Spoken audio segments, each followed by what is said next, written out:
आज चाहिँ मैले युट्युबमा हेरेर गुन्द्रुक हालेको थिएँ कि गुन्द्रुक युट्युबमा हालेर खासै मलाई आउँदैन होइन ट्याक्कै यहाँ होइन अब यो चाहिँ मैले युट्युबमा हेरेर हालेको होइन तर खोइ अब हुन्छ हुँदैन थाहा छैन अस्ति नै हालेको ठ्याक्कै एक हप्ता भयो यसले चाहिँ आज टक्क हेर्छु कस्तो भयो यो चाहिँ टक्क मुला र होइन ओ माइ गड गुन्द्रुकै भएछ र यस्तो दामी भएछ हेर्नु न टक्क मैले यो मुला अस्ति किनेर ल्याएको थियो यो मुलाको चाहिँ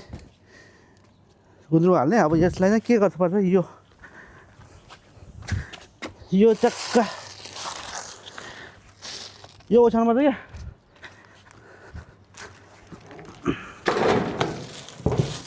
खासै मलाई गुन्द्रुक त मन पर्दैन भयो भने रहर मान्छेहरूले बनाएको छ युट्युबमा हेरेर जातुको मुह बाटो गरियो न यस्तो घाम लागिरहेछ चट्ट ल यस्तै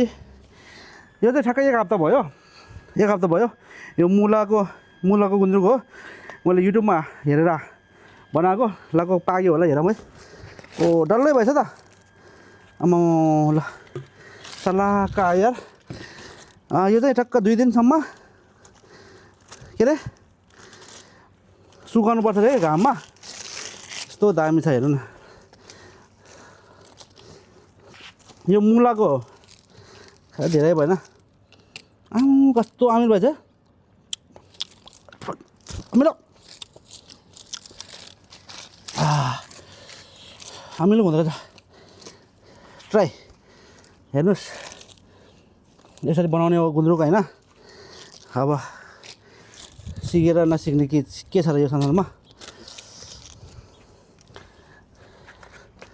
चट्ट अब यस्तो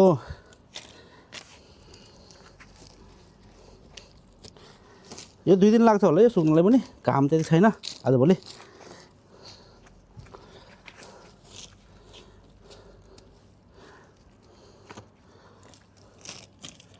वाउ कति खानु अब गुन्द्रुक नेपालबाट ल्याउनु पर्ने मान्छेहरू अब कसले गुन्द्रुक बोकेर हिँड्छ नेपालबाट त यसो मिठो चिज पो ल्याउनुपर्छ हामी त यहीँ बनाउने हो खान मन लाग्यो भने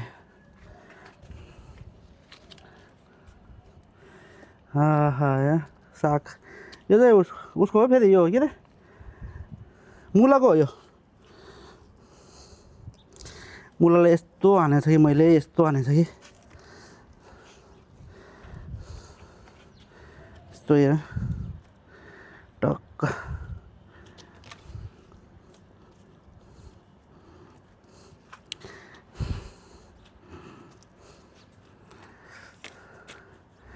कसरी चाहिन्छ भने मलाई सम्पर्क गर्नु होइन यो बरनभरि नै सित्तैमा सबैलाई अलिअलि यति भयो भने सबैले पुऱ्याउँछु होइन धेरै दिन सक्दैन होइन यति बनाएको छ जम्मा यो भोलिसम्म सुक्छ आज घाम मजा लागिरहेछ बस यति एक साग चाहिँ म सबैलाई दिन्छु होइन हो योभन्दा दिँदैन ओके बाई बाई